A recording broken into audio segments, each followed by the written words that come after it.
Allez, on reprend la suite. Je vous commence la vidéo finale du chantier. C'est pas encore tout à fait terminé, mais presque. Les bonnes nouvelles, on n'a plus d'infiltration dans la salle de bain. Il y a un dernier pétassage de mastic qui a été installé hier dans un endroit suspicieux. On ne sait toujours pas d'où vient l'eau, mais au moins elle ne rentre plus dans le bateau. Donc ça, c'est une bonne chose.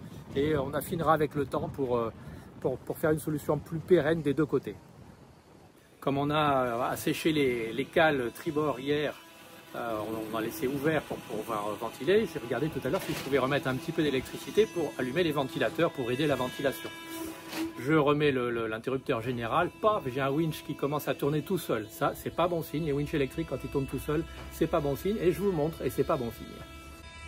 Ça, c'est les boutons de pompe sur lesquels on appuie avec le pied pour faire tourner les winches. Et vous voyez, alors ça c'est assez récent, ça se bouffe avec les UV, mais ils étaient encore en état il y a quelques semaines. Peut-être ça a été utilisé pour remonter la dérive avec des chaussures un peu lourdes ou des gens qui ne faisaient pas très attention, je ne sais pas, peu importe. La question n'est pas là de chercher qui est responsable, est-ce que c'est le temps, est-ce que c'est des gens, peu importe. Ça, ces deux boutons, ils sont HS, ce qui fait que si je remets l'électricité sur Tiama, le winch tourne sans arrêt. Donc il va falloir a priori commencer par démonter ça pour couper l'électricité de ces deux boutons, et le winch, tant pis, on l'utilisera à la main. Ça va être pareil pour celui-là et pareil pour ceux qui sont là-bas. J'avais commencé à regarder, à me procurer ces petits panneaux en pièces détachées. On n'en trouve pas en Martinique, et les commander en Europe, c'est loin d'être aussi évident qu'il y paraît, sans compter le fait de se faire livrer en Martinique. Donc là, on a une vraie urgence, on ne peut pas remettre le bateau à l'eau puisqu'on ne peut pas remettre l'électricité. On va essayer de traiter ça avec les moyens du bord dans les jours qui viennent. Remplacement des boutons de pompe pour les winches, c'est en cours. Les gars sont arrivés ce matin, ça va être vite fait. Je vous montre un petit peu ce dont il s'agit. Dans notre cabine, bien sûr, il faut enlever le faux plafond. Les trous des boutons sont là. Alors, il y en a un accessible ici, un tout petit peu plus loin, et les deux autres, bien sûr, sont au-dessus de l'armoire. Donc, mais il ne faut pas faire tomber les fils électriques à l'intérieur du bateau. Ça se raccorde ici dans la boîte de dérivation. Si un jour on a des interrupteurs accessibles à mettre, peut-être que je les prendrai et que je les ferai poser directement sur le panneau de l'armoire. C'est pas élégant, mais ça sera efficace. Voilà, on va changer ces trois boutons-là. Ils sont vraiment tout pourris, hein. C'est cette partie-là qui est plus étanche. Le petit contact, lui, il fonctionne encore probablement, donc je verrai à les récupérer, les sécher, mettre du nettoyant contact. Autant il fonctionne toujours. J'ai recommandé ces choses-là, donc on verra ce que je peux en faire et si je peux avoir des boutons en spare. L'idée ensuite, c'est la prochaine fois de repiquer l'alimentation électrique par-dessous et d'aller ressortir là-dedans, peut-être pour aller mettre un interrupteur par bouton pour les couper. Mais là, déjà, le fait qu'il puisse refonctionner va nous permettre de remettre l'électricité sur le bateau et donc de partir avec. Bon, ça y est, les trois boutons sont remplacés, on les a testés, ça marche, donc problème résolu. Parmi les choses toujours un peu surprenantes sur ce bateau, sur Tiama, hein, on a deux coffres ici qui récupèrent l'eau de pluie et qui l'évacuent par des petits trous là-bas. Je vous l'ai déjà mis dans certaines vidéos. En fait, ce coffre-là, depuis l'origine, conserve la flotte. Donc parfois on a 20, 30, 50 litres et ça s'écoule. Là-bas c'est bouché, j'ai retrouvé des morceaux de mousse de polyuréthane, de joints, de plein de conneries. Je pensais l'avoir vidé hier et c'est à nouveau plein de flotte. Donc la seule solution que je connaisse, à part le Karcher que j'ai pas envie de brancher aujourd'hui, c'est un petit tuyau, je le mets dans le trou et je souffle et j'espère que l'eau s'en va. Voilà, passé sous Tiama, vous voyez, ça s'écoule quand même un gros bouillon, hein. Alors qu'est-ce que c'était? Un bout de joint, un bout de mousse, un bout je ne sais pas. Hier ça coulait autant que ça, je pensais avoir vidé le coffre et en fait il en restait encore 20 litres. Bon voilà, un petit coup de soufflette, mais c'est pénible, c'est pénible. Un petit tour rapide sous la pluie sur Tiama avant de s'y réinstaller dans quelques jours pour voir le circuit de la flotte. Je sais d'où vient l'origine de l'eau qui rentre dans le bateau, je vous montre. Sur le pont, quand il pleut, l'eau, elle s'écoule par là, elle passe dans les gouttières sur le côté, vous connaissez, et elle s'écoule ici.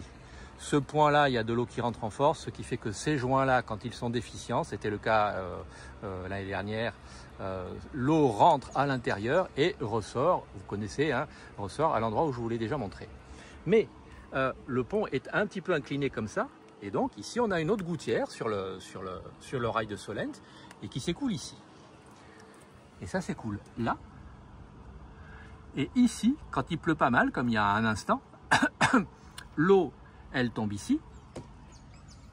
Elle descend là, elle nous salit un petit peu tout, et puis après elle s'écoule, elle tombe dans ces fameux coffres qui se remplissent de flotte en cas de besoin. Mais surtout, il y en a une partie qui, selon le calage du bateau, et là il est à terre, il est calé en arrière, donc l'eau reste ici, et il est calé un tout petit peu sur tribord, et elle s'écoule. Hop là, pardon, elle reste ici, et elle s'écoule un petit peu par là. Alors c'est pas beaucoup, mais vu la surface du pont, du toit là ou du roof, ça peut faire des grandes quantités d'eau, et quand il pleut beaucoup, l'eau finit par arriver là, ici, dans l'espèce de rebord qui est ici, qui est étanche, hein. Ça arrive ici, ça arrive en force, en grande quantité. Tout à l'heure, il y avait un robinet de cuisine qui était ouvert à l'équivalent, hein, ici. Et comme ça arrive en quantité, ça tape, ça rentrait là-dedans, ça rentrait là-dedans, ça rentrait là-dedans, ça rentrait là-dedans, et ça sortait à l'intérieur du bateau ici. Donc le pétassage qu'on a fait mettre ici, il bouche, il occulte cette partie-là. Peut-être j'en ferai un complément. Ce qui fait que l'eau, regardez, elle descend alors qu'il ne pleut plus. Hein. Elle descend quand même encore à gros bouillon par le côté. Et tout ça, ça nous rentrait dans le bateau. C'est pour ça qu'on a pris des dizaines de litres de flotte dans Tiama. Normalement, Tiama n'est jamais calé sur l'arrière comme ça. Il est toujours un petit peu sur l'avant. Mais dans le doute, je réfléchirai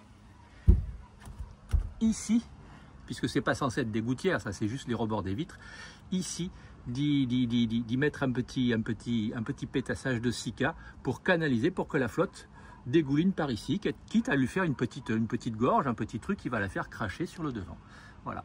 Et quand le bateau est calé de l'autre côté, ben, on a le même phénomène de l'autre côté, bien évidemment. La bonne nouvelle, c'est que ce qui a été fait a été bien fait. Il a plu comme vache qui pisse hier et cette nuit et ce matin. Et on n'a pas une goutte d'eau dans Tiama. Ça, c'est la bonne nouvelle. On va donc pouvoir s'y réinstaller. C'est bien. Les copains, il est mardi en début d'après-midi. Je viens de faire un petit tour sur Tiama. Les choses avancent et on va peut-être être dans les temps. Je vous montre la nouveauté de ce matin. Malgré le fait qu'il ait beaucoup plu, ils ont réussi à nous reposer le portique des panneaux solaires arrière. Bon, c'est bien ce qui avait été demandé. 3 gros panneaux de 500 watts au lieu de 4 fois 200. Donc on a quasiment doublé la capacité de production arrière. C'est pas encore raccordé, ça sera raccordé électriquement peut-être cet après-midi ou demain. Ça nous fait toujours l'ombrage sur l'annexe. C'est à peu près la même surface, à peu de choses près, un tout petit peu plus grand. Voilà, donc ça a été reposé ce matin. La peinture a été faite ces jours-ci, c'était un peu compliqué. Je regarderai si on peut faire reposer quelques cadènes là-dessous, pardon, je mets mon doigt, ça fait flou. Quelques cadènes là-dessous pour qu'on puisse suspendre nos combinaisons de plongée comme on le fait d'habitude. Mais voilà, c'était le dernier point qui restait crucial sur Tiama, et c'est fait et j'en suis bien content. Avant-hier, j'ai rallumé le petit congélateur de maison, puisqu'il ne consomme pas grand-chose. Hein. Il est à température. Ce matin, on a été faire des courses à l'hypermarché Carrefour. On a acheté viande, poisson, fromage. On a mis tout ça à congeler dans le congélateur de l'appartement. Et quand ça sera congelé, on viendra le mettre ici. On prépare les approvisionnements pour pouvoir s'en aller, enfin. Remise à l'eau toujours prévue demain dans la journée. Et Tiama sera peut-être un jour ou deux à quai pour pouvoir finir l'approvisionnement et le nettoyage. Et après, on reprend la mer, soit au mouillage, soit on remonte petit à petit sur la Guadeloupe, on verra bien. Mercredi, un petit point sur l'installation des panneaux solaires. Eh ben, ça va être un peu compliqué.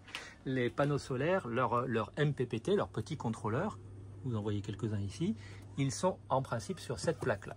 Il y avait 4 petits et un moyen, hop, pardon pour le mouvement, et un moyen, qui était celui-ci. Enfin, un moyen, un gros, pour les bossoirs, panneaux solaires bossoirs.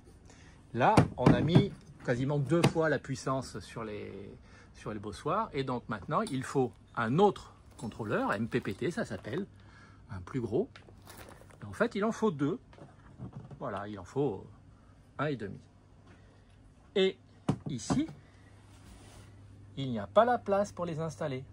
Donc l'électricien est en train de s'embêter à essayer de trouver où passent les câbles entre les bossoirs et l'intérieur du bateau, pour essayer peut-être d'aller en installer un là-bas dans le coin. c'est un peu compliqué. Accessoirement, comme vous pouvez le constater, la grande grue, celle avec laquelle Tiamat doit être sorti, remis à l'eau aujourd'hui, la grande grue est bloquée avec une barge, et là ils vont être bloqués toute la journée comme ça, ce qui fait que Tiamat ne sera pas remis à l'eau aujourd'hui, mais demain matin avec la petite grue dans la petite darse un peu étroite, demain matin à 9 h en principe, donc on fera au mieux, hein, et on va avoir une place au ponton technique en principe pendant 2-3 jours, ça va nous permettre de finir de nous réinstaller. Je reviens encore dessus, la bonne nouvelle, nous n'avons pour le moment plus d'infiltration d'eau. J'en ai dans la cale moteur tribord, mais c'est le joint du panneau de pont qui est bouffé, on vient de le regarder. Il faudra penser à le changer dans quelques mois. Je profite de la vidéo, les copains, pour vous rappeler qu'on est à la saison sèche. Je vous montre la saison sèche aux Antilles depuis des semaines. Il pleut de partout. Le ciel est gris, couvert, opaque, oh là là. On se croirait en métropole. Voilà, quand il pleut, je vous en parlais. Là, je vous le filme, ça dégouline. Donc quand les joints ici sont pas bons, ça rentre. Et là, ça dégouline ici. Donc quand ce pétassage-là n'existe pas, ça rentre aussi. Et là, vous le voyez, ça peut vite faire des litres de flotte. Alors qu'il ne pleut pas beaucoup. C'est une bruine, enfin c'est une bruine. Je me fais tremper.